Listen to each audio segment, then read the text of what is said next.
Hi, hello, Bimklavat. Dini blora kamali tua cuma pono. Tua aku lemas, tua aku cuma ada kira di mana senai tu. Tapi tu kalau aset nai pima soro era. Tu nasional le tenai dah wira pono. Era aku tua cuma separe. Hello, balik ke pijamau.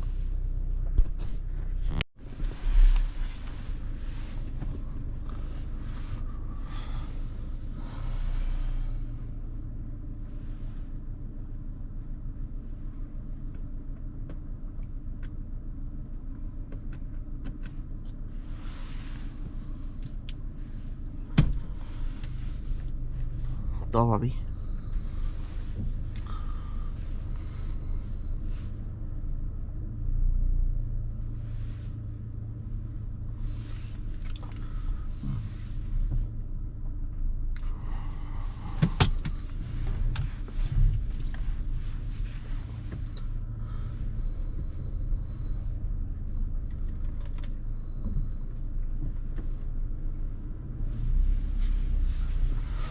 ကျွန်တော်ကအမှန်တကယ်တော့ကျွန်တော်ဖျားနေတာပေါ့နော်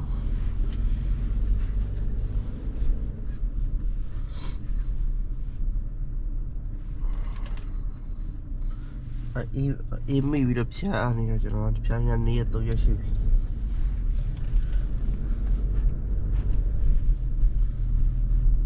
အခုသူ့အလုပ်ကသွားကြည့်မှဖြစ်ပါတယ်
တောက်ဘွားရင်တောက်အောင်ဆေးတာပေါ့နော်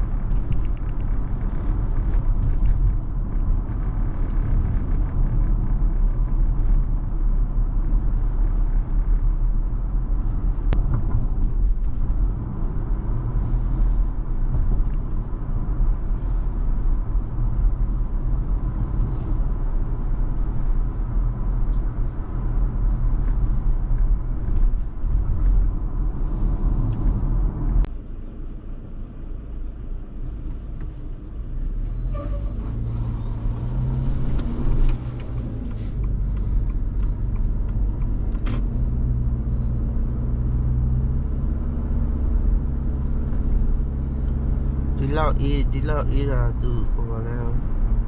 food delivery မောင်း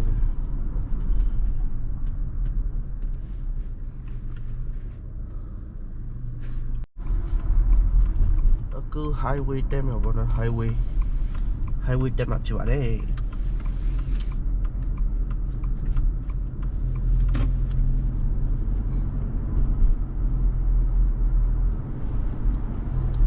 အမြန်လမ်းပေါ်မောင်းမှာဖြစ်အမြန်လမ်းပေါ်တက်ပြီးမောင်းမှာဖြစ်ပါတယ်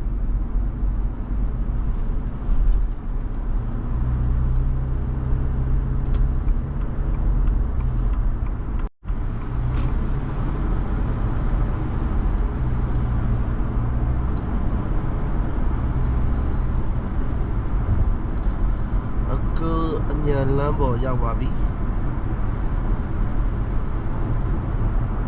local highway ဝရဒါ local highway ရောက်တယ် local highway လောက်မှာပါ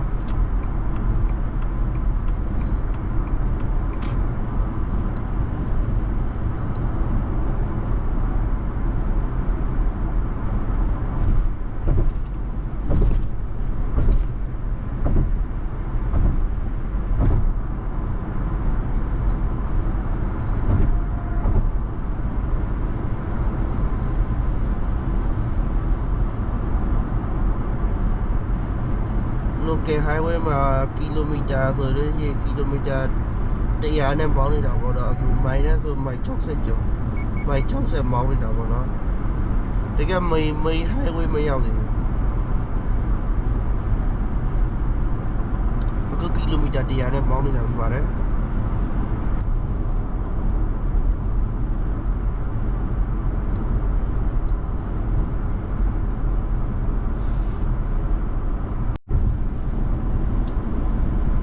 အခုက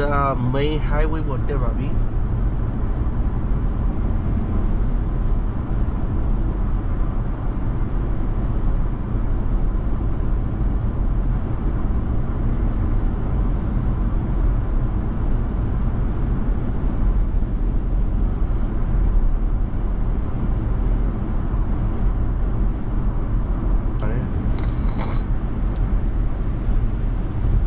မိုင်နဲ့ဆိုမိုင်90ပေါ့နော်မိုင်95မိုင်အဲ့ဒီအထိတော့ပေးမောင်းပါတယ်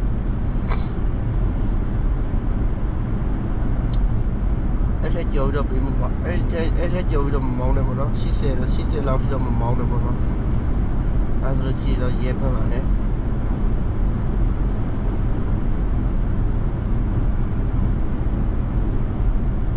ကဲလို့ကိုနောက်ကကားပါတယ်ဆိုရင်သူတို့ပြီးကြော်လိုက်ပါသူတို့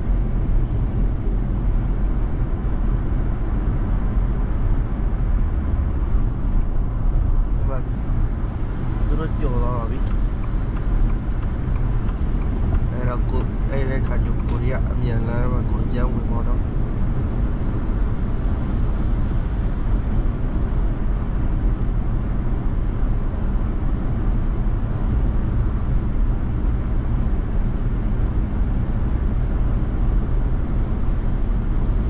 ကိုအရှိပါဒီလိုမျိုးအမြန်မောင်းတဲ့သူရှိလို့ရှိရင်ကိုလည်းလိုက်မောင်းလို့ရတယ်ကိုတယောက်တည်းဆိုရင်တော့အမြန်ဒီဘက်အမြန်ဆုံးလိမ့်မှာမမောင်းနဲ့ပေါ့တယောက်တည်းဆိုလို့ရှိရင်တော့ပြောကြည့်တာကွာတယောက်တည်းစွာကျမလုံးနဲ့ပေါ့တော့ပြောကြည့်တာတကယ်လို့အလေလိမ့်မှာကားတွေမရှိဘူးဆိုလို့ရှိရင်အလေလိမ့်ပြန်ဝင်ပါ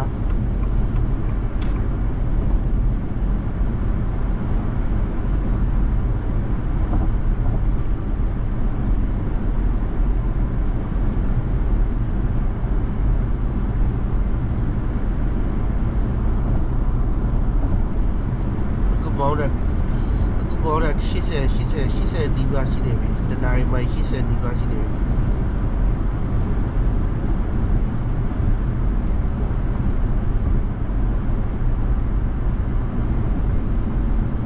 ဒီပေါ်တဲ့ကီလိုမီတာ120ပေါ့နော်ကီလိုမီတာနဲ့တွေ့120ပြပါတယ်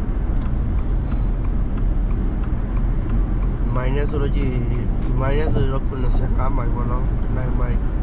95မိုင်ပြပါတယ်Dream Mall နဲ့ပြီးလို့ရှိရင် Melite Studio ရောက်နေပြီ Melite Studio ရဘောလုံးပွဲတော့ပါတော့ရှိတယ်ရှိုးပွဲတော့ပါတော့လောက်တဲ့နေရာတော့အဲ့မှာ Melite Studio ရောက်ပါပြီမယူနဲ့အာဆီနဲ့ပွဲတော့ဆိုလို့ရှိရင်ဒီမှာပဲလာကြည့်တာ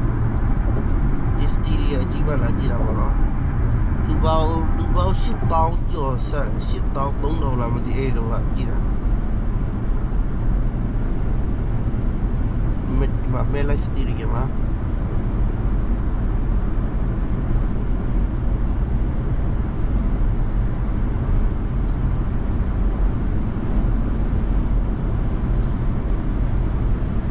ဒီမှာတော့ American Dream Mall ပြပါတယ်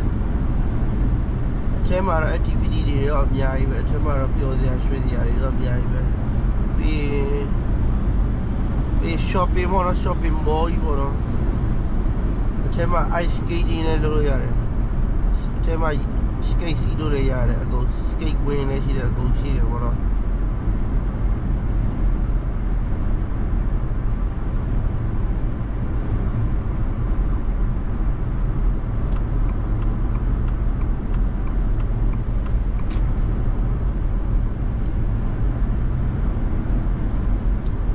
ကတော့ Melite Studio နဲ့ဒီ American Dream Mall နဲ့ကြော်လာပါပြီ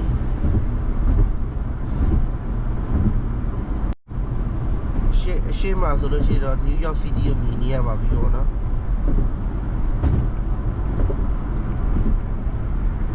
အခုကကျွန်တော် Lincoln ထန်နေတဲ့ဝင်မှာဖြစ်ပါတယ် Lincoln ထန်နေတဲ့ဝင်မှာဖြစ်ပါတယ်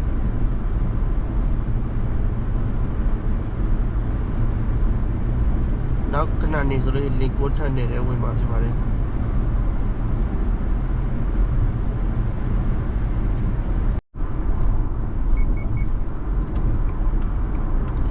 ရှေ့မှာ New York City မြင်နေရပြီပေါ့နော်ဒါကောမြင်ရတာပါ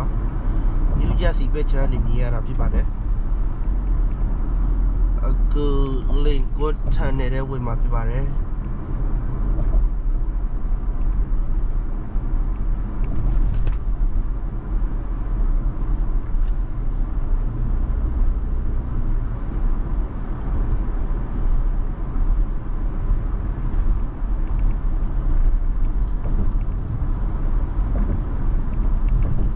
New Jersey ဘက်ခြမ်းနေကြည့်လို့ရှိရင်တော်တော်လေးလာတယ်ဒီလား New York City ကလေညဘက်မီးရောက်ထိတ်လင်းနေတယ်ဆိုတော့လေကြည့်ရတာရလာညဘက်ဆိုတော့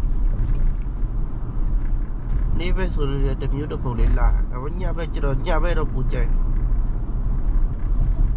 ဒီဘက်ကနေမြင်ရတာအခုလေကိုထန်နေတဲ့ဝင်မှာဖြစ်ပါတယ်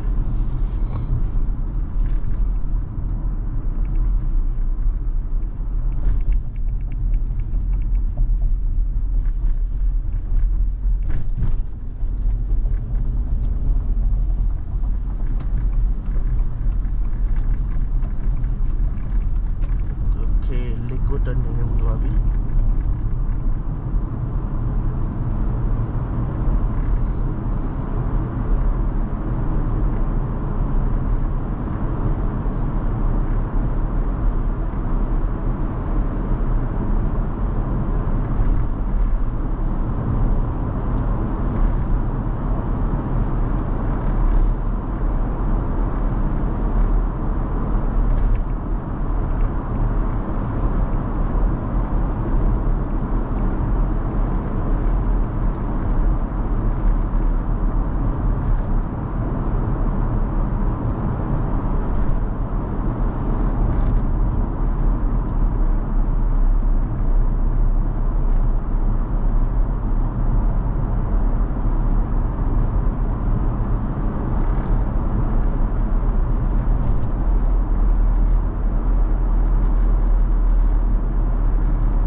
တက်နေဖြတ်လိုက်တဲ့ဟိုဘက်ကဆိုလို့ရှိရင်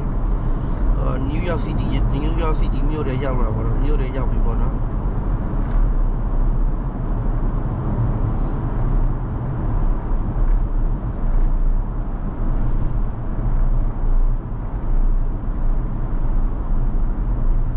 သူထွက်ပါပြီတက်နေကထွက်ပြီNew York မြို့တွေရောက်ပါပြီNew York City ရဲ့မြို့လေခေါင်ရောက်ပြီမြို့လေခေါင်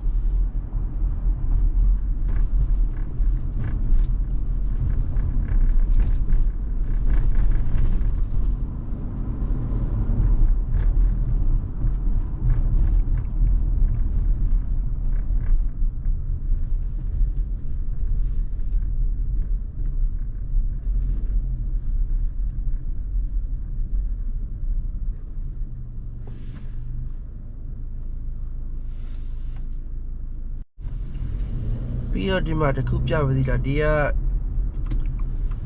New York မြို့ကလေဟိုတက်စီသမားတွေလေဟ ဟိုဝင်ဒီဝင်နေသလားအရင်တော့ဆိုးတယ်သူကညာဘက်အဆူဆုံးလေးရနေပြီးတော့ဒီဘက်ဘယ်ဘက်အဆူဆုံးလေးကိုလည်းဖြတ်ယူတယ်ပြီးမီးမပြတ်ပါမပြတ်တယ်လမ်းယူတယ်အရင်အဒီရများတယ်ပေါ့နော်ကိုကသူ့ဘေးနားမှာသွားတဲ့အချိန်သူကတခါလဲမီးမပြတ်ပါမပြတ်တဲ့ခါလဲလမ်းယူတာလေတော်တော်ဆိုးတယ်ဒီလားအဲ့ဒါတွေ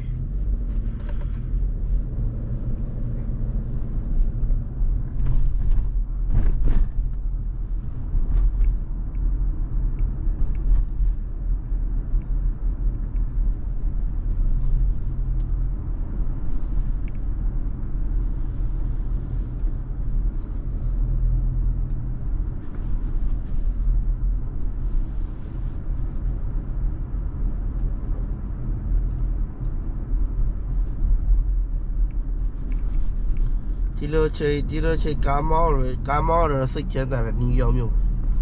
ဒီနေ့ကပဲဆိုတော့စိတ်မချမ်းသာဘူးဘာလို့ဆို traffic တွေပဲမို့လို့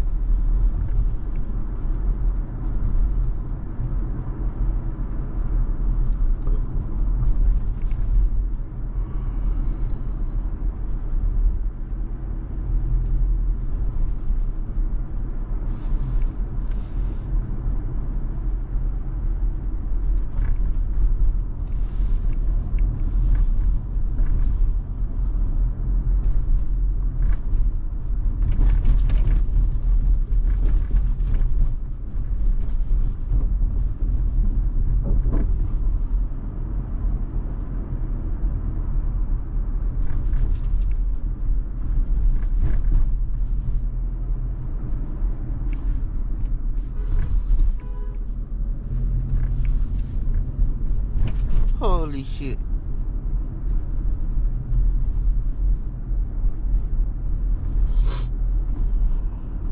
ကားနောက်ဆုတ်လာတယ်တဲ့ Oh my god ဒီလားအဲ့လိုပတ်ကရတယ်အများကြီးပဲဒီရောက်မြို့မှာ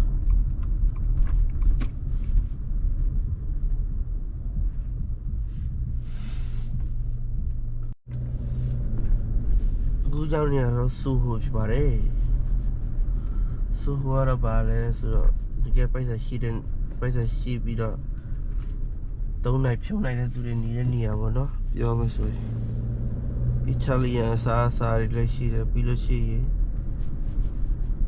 ဒီဇိုင်နာအင်ဂျီတွေလည်းရှိတယ်အများကြီးပေါ့နော်ဒီမှာတော့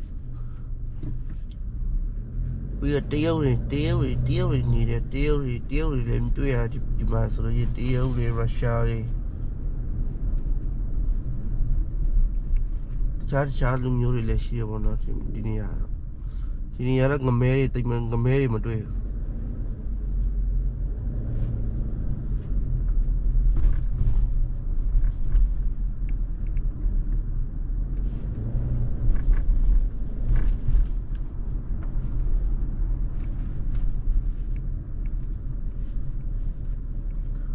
ဒါကတော့စူဟိုလို့ခေါ်ပါတယ်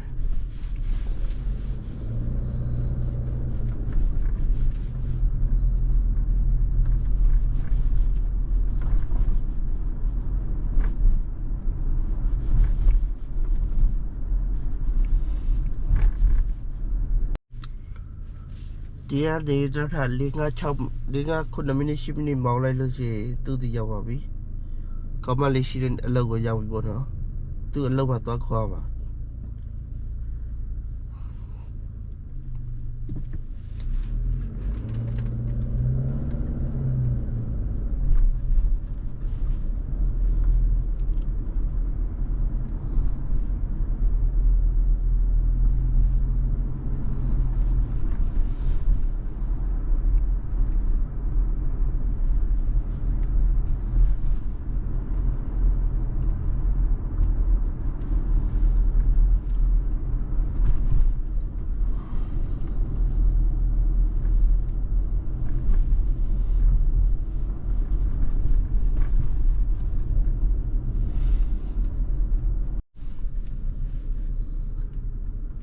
သူ့ဆိုင်သူ့ကောမလေးလှုပ်တဲ့ဆိုင်တော့ရောက်ပါပြီ။ ဒီဘက်ချမှာပေါ့နော်သူဆိုင်ရဒီဘက်ချမှာ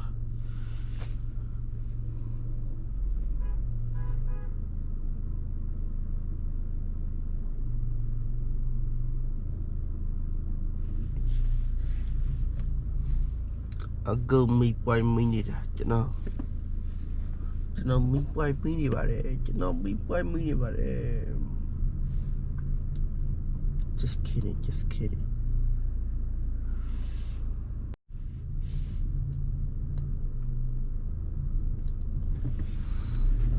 ကောမလေးဆိုင်ဒီဘက်မှာဖြစ်ပါတယ်ဒီဘက်ချမှာပါကောမလေးဆိုင်ဝါမိုင်သူဆိုင်ရှိမှာကားတစ်စီးမှမရှိဘူးကောင်း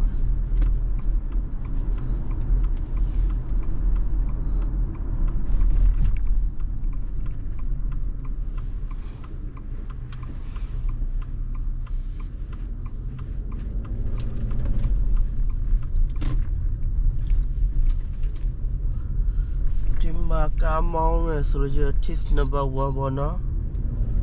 လမ်းလျှောက်တဲ့သူကိုဦးစားပေးရမယ်ပြီးလို့ရှိရင်စက်ပိတ်စီးတဲ့သူကို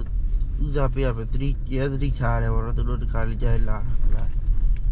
ကိုကမမြင်ရအောင်မကြားရအောင်ဘာမကြားရအောင်မျက်စိရှိထားပြီးတော့မောင်းရတယ်ကွာဒီလား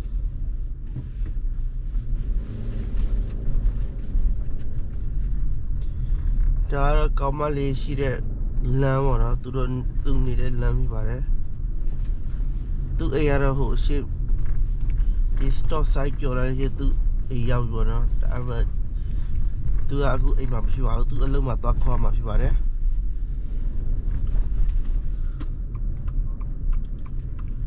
ပြီးတော့နောက်တစ်ခုကဒီမှာဘားတွေကလာတွေအများကြီးဖြစ်ပါတယ်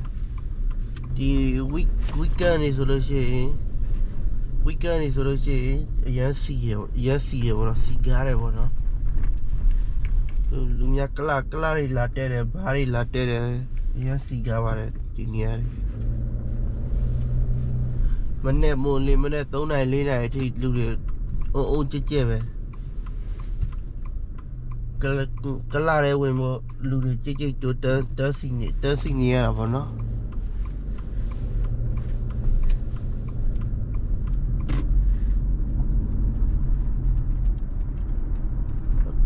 သူဆိုင်ရောက်ပါတော့မယ်ကြည့်လာတက်စီလာသူစမောင်းအဲ့လိုတွေဒါတော့ဖြစ်တယ်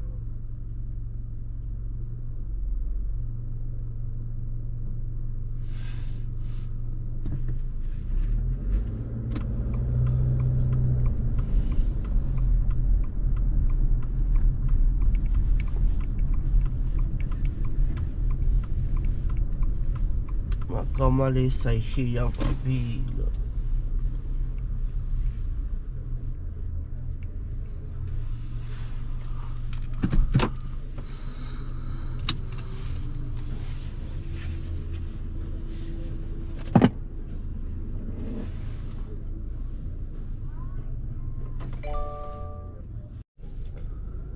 အခုကောမလေးထိုင်ဆောင်နေရနိုင်ခွေတော့ရှိပါပြီနိုင်ဝက်ကြော်ပြီပေါ့နော်နိုင်ဝက်ကြော်ပြီသူအလုံးမပြီးသေးပါဘူးစောက်နေတော့ပါပဲဒီရှိကဘာကတော့ဒီဆိုင်ရတော့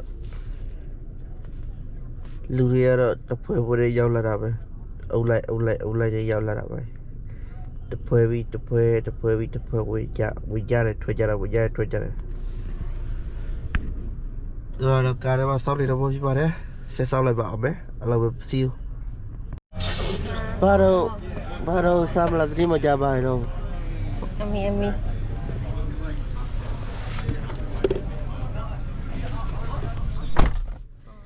ကဲသူရောက်လာပါပြီဘိုင်လေဆမ်လာဒီမကြပါဘူးအသက်ညလည်းဘယ်လိုဖြစ်နေလဲအသက်ဒီတိုင်းပဲလေဟာစိတ်မကောင်းတဲ့အသက်နေဖြစ်နေNo, temen lo tadi lo cari biar di tu ya. Yeah, mom, say hi. This is my sister. Hi. Meow, lady.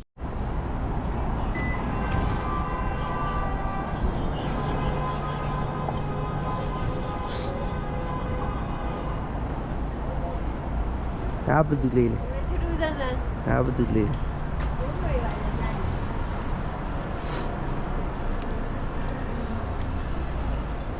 ဒီလူတွေမရှိပါ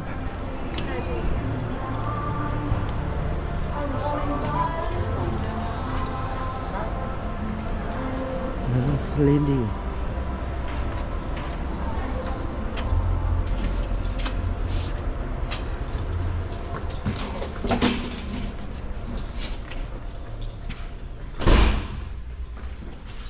တတိရှိသွားတယ်